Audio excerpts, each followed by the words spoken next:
कार्यक्रम आजकल में स्वागत है। मैं हूं नवनीत चौबे। आज का विषय है विश्व जनसंख्या दिवस। आलेख सुधा रानी तेलंग। पूरा विश्व एक बार फिर से जनसंख्या दिवस मनाने जा रहा है। कल 11 जुलाई को विश्व जनसंख्या दिवस है।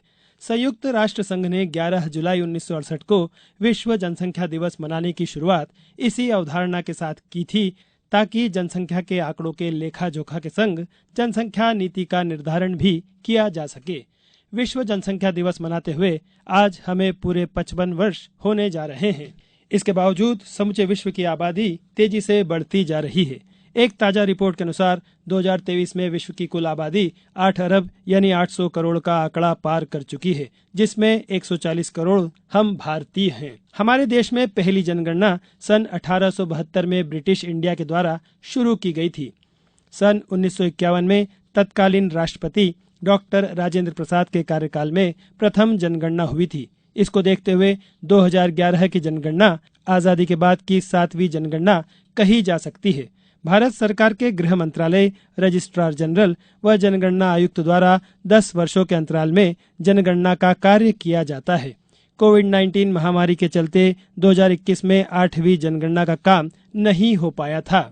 ऐसे में 2021 में जनगणना 2 साल टलने के बाद अब अगले साल डिजिटल जनगणना के रूप में सामने आएगी।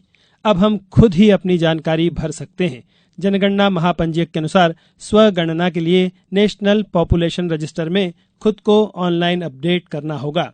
मोबाइल व आधार नंबर देना होगा। साथ ही एनपीआर को अब जन्म मृत्यु पंजीकरण से जोड़ा जाएगा।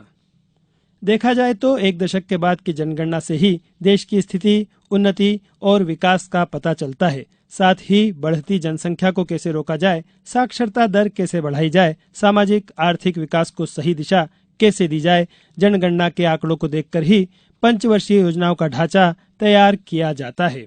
जनसंख्या के आंकड़ों पर गौर किया जाए तो 2011 की जनगणना के अनुसार देश की आबादी लगभग 121 करोड़ से भी ज्यादा थी। संयुक्त राष्ट्र संघ की एक रिपोर्ट के अनुसार 2023 में भारत विश्व में सबसे बड़े देश के रूप में उभर कर सामने आया है।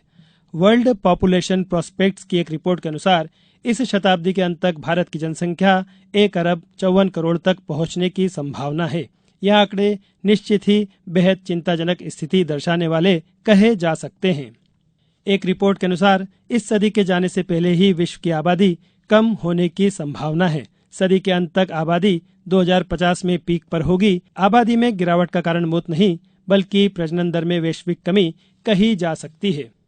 मानव संसाधन को देश के विकास का एक महत्वपूर्ण साधन व स्रोत माना जाता है।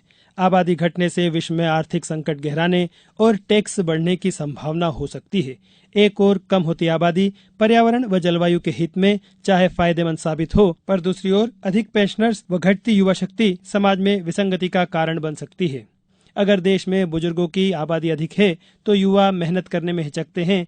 ऐसे में पूरे विश्व में युवा शिक्षित कामगारों का संकट आ सकता है।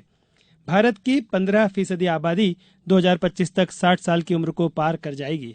सन 2011 की जनगणना के अनुसार मध्य प्रदेश की जनसंख्या लगभग 7 करोड़ 26 लाख आकी गई। वहीं एक ताजा रिपोर्ट के अनुसार प्रदेश की 2023 की अनुमानित जनसंख्या लगभग 8 करोड़ 50 लाख 2,417 और राजधानी भोपाल की लगभग 27 लाख 75,090 है। जनसंख्या के ये आंकड़े निश्चित ही देश प्रदेश की प्रगति, संसाधन और विकास की ताज़ा तस्वीरों को बयां करते हैं। इतनी बड़ी आबादी के लिए समय रहते योजनाएं तैयार करना एक कड़ी चुनौती है। ऐसे में अगर आबादी को बेहतर स्वास्थ्य सुविधाएं, रोजगार व शिक्षा नहीं मिली तो देश के बुनियादी ढांचे पर असर पड़ सकता है।